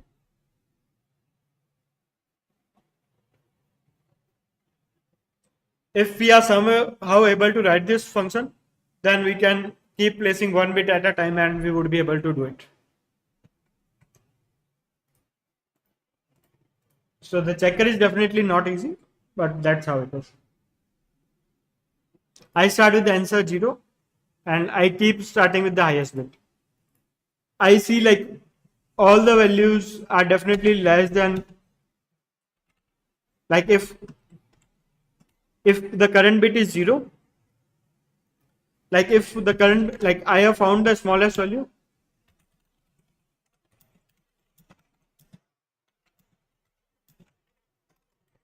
and jag function returns is kth value less than current mask I have. Less than, not less than is important here. So if I can have 0 at the current bit, I don't do anything. Otherwise, I am forced to take 1 here. Looks fine, right? So if I am somehow able to check this, then I can definitely solve the problem. Any questions so far? Like checker is the difficult part of this problem. I will come back to it, but any question how I am using checker here?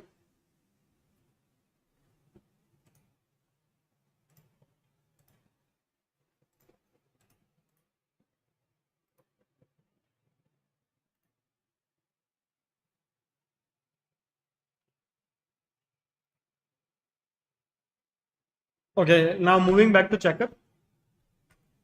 Like by the way, CF Steph has a nice video on whatever I'm going to do next.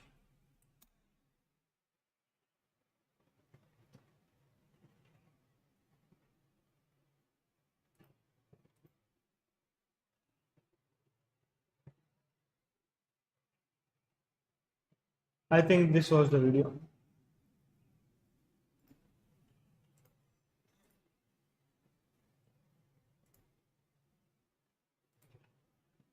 You should definitely check out this video because like an observation from this video I would be using next.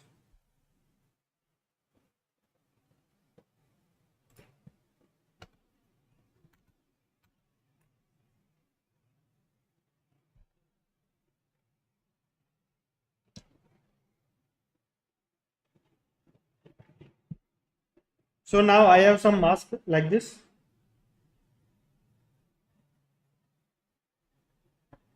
And I want to check, can my answer be less than this value?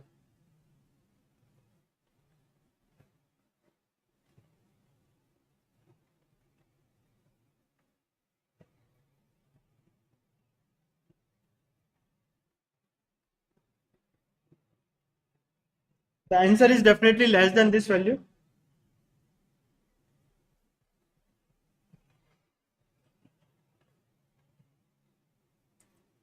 If the XOR is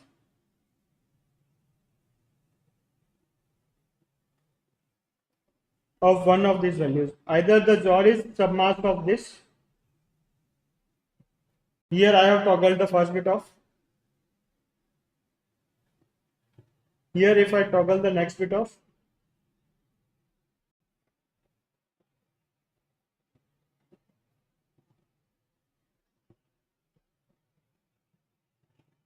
if the XOR is submask of one of these values, like you notice all of these values are less than my original value.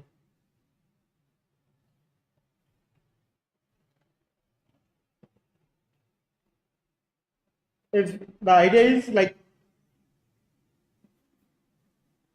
and if my XOR is submask of one of these values, then definitely the XOR would be less than value, because you see all the submask here would be less than this value. Like submask would be like representing this one with 0, this one with 0. This is definitely less than my original value. Or here if you replace with 0, this with 0, this is definitely less than this value. So like there are around log and such segments which I can take as the maximal segment, and all the values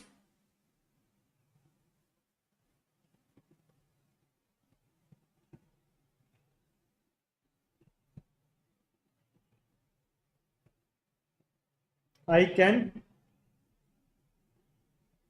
find a set of log 1 in 9 masks such that all the values from 1 to v minus 1 will be submask of at least one value in the set.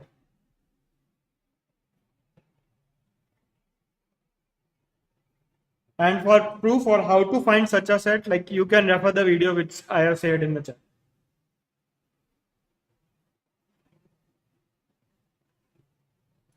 And the next idea is,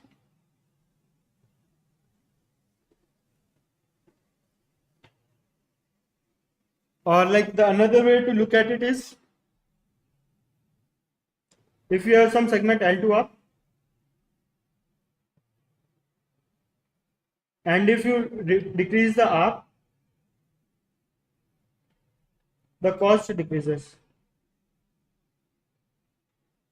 If you keep pushing it on the right hand side, your cost will definitely decrease, because like the number of elements with which you can take XOR is always increasing when you are increasing a segment for some fixed value of R. So if I iterate from R equal to 1 to n for some fixed R, there would be some L up to which greater than given value, and after that the cost will decrease.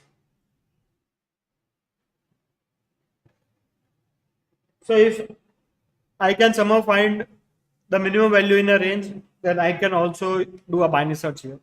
I did not do the binary search, but this observation was critical for me. So the idea was to do two pointer.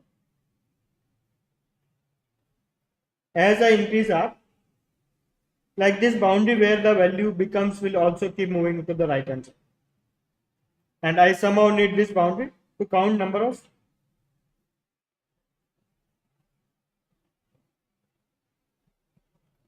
and essentially that is what I was doing, and I had like log and such mask using which I tried to find like the rightmost boundary up to which I can get the segments. So for given mask, there were log and such masks such that all the values from 1 to 0 to current mask minus 1 would be subset of this mask here.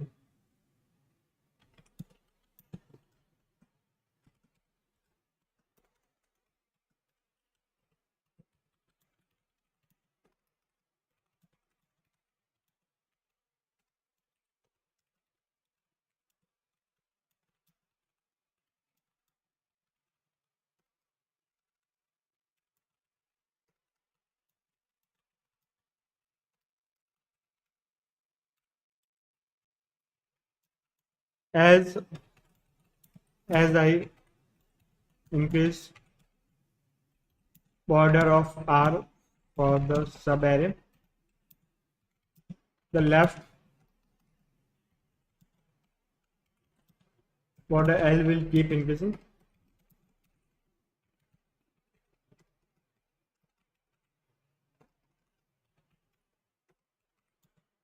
Left border will keep increasing.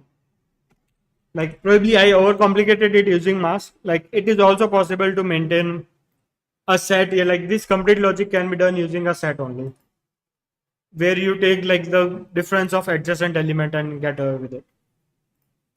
So like as I am increasing R,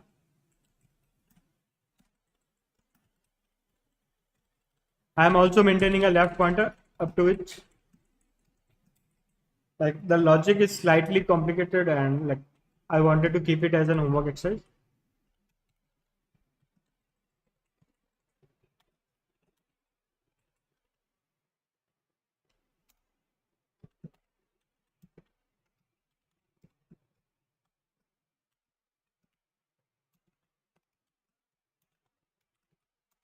So like these would be the number of segments here, and I can maintain a count like this.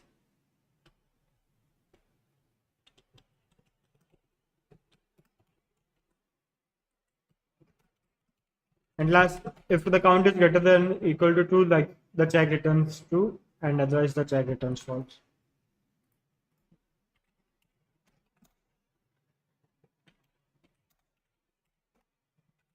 like my logic for check is definitely complicated, and I believe it can be done using just two set or multi-sets there.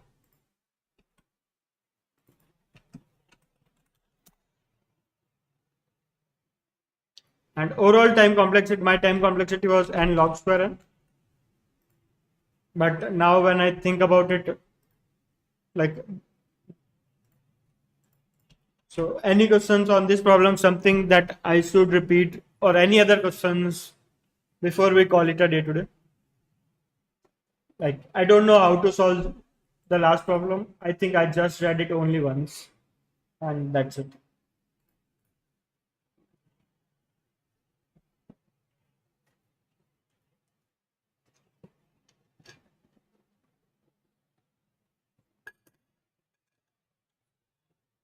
Thanks everyone who is here so far.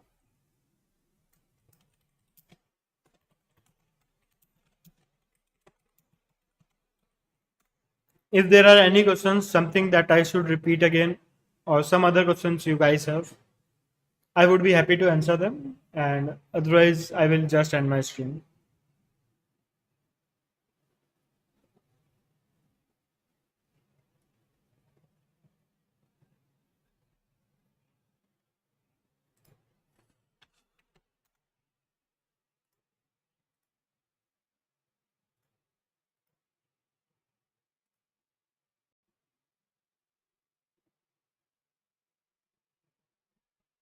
Okay, like Sublime, so I think it's bare minimum. I don't remember doing anything. I am using two things here.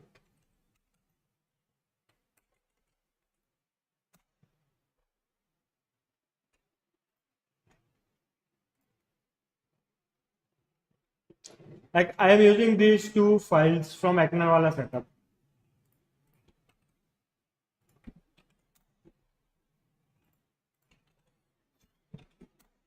And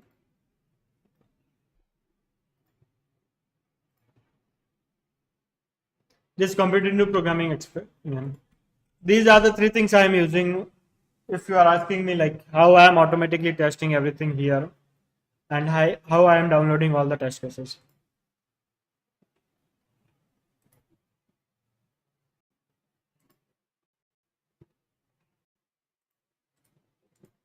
Okay, currently I am using Arch Linux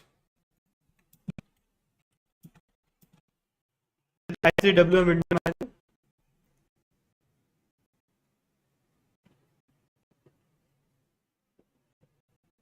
and like for streams I am planning to switch to Windows. And apart from for my regular coding, like I will probably end up using this only, and for work I use Mac.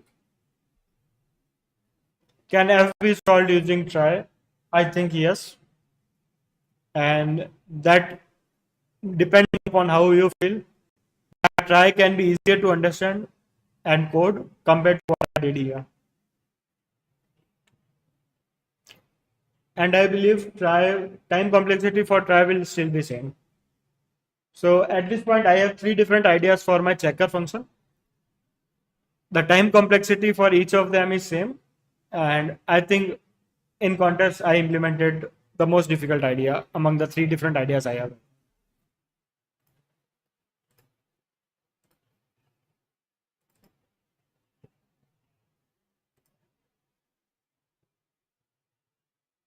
Neil is using try.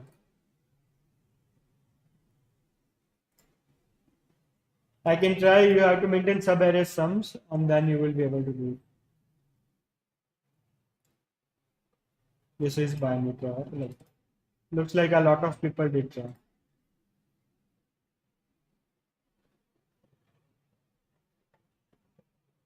This is a checker function. Here TFG is like the main idea is same. How to write checker function is something everyone is doing a bit different.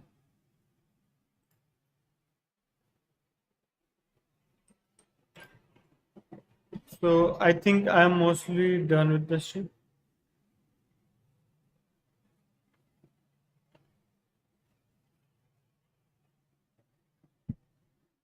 I think rating changes are also out.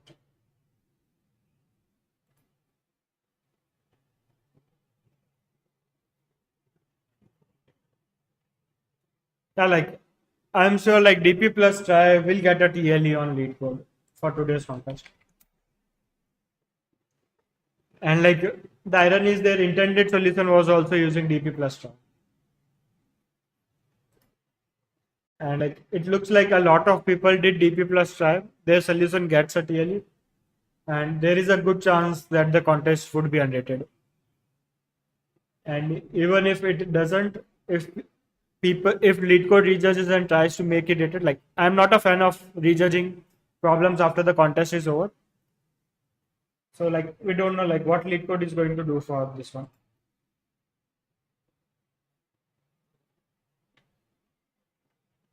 So, like DP plus try, like this is their intended solution too.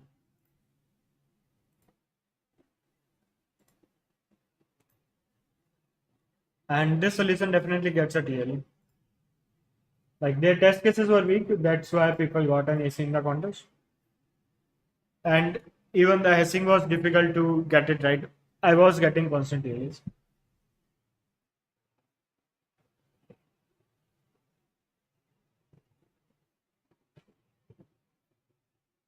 So like thanks everyone for joining today, and I will probably end my stream.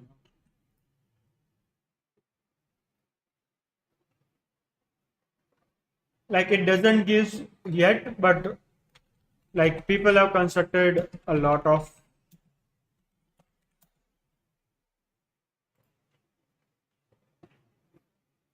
like lead code repo is full of people saying that this is a test case where you can get a TLE.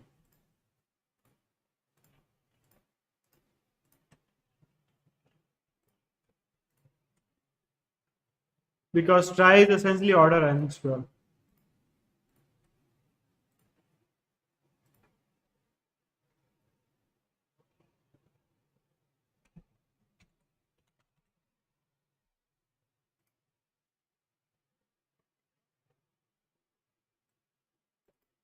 Okay, like this is a different problem. But here like everyone is giving them a test case where try will get a TLE.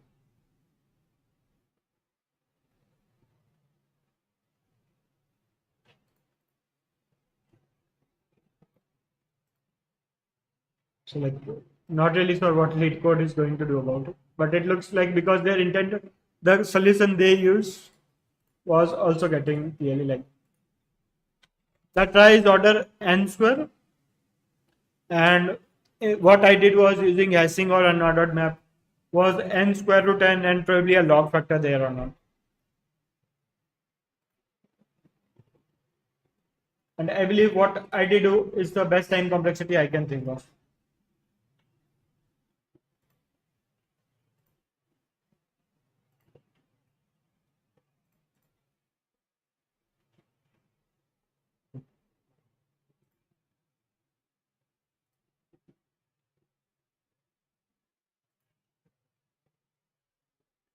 Like hashing etc. what I did and like to be honest, like it was not easy to get it fast. Like exact same solution gets TLE two times.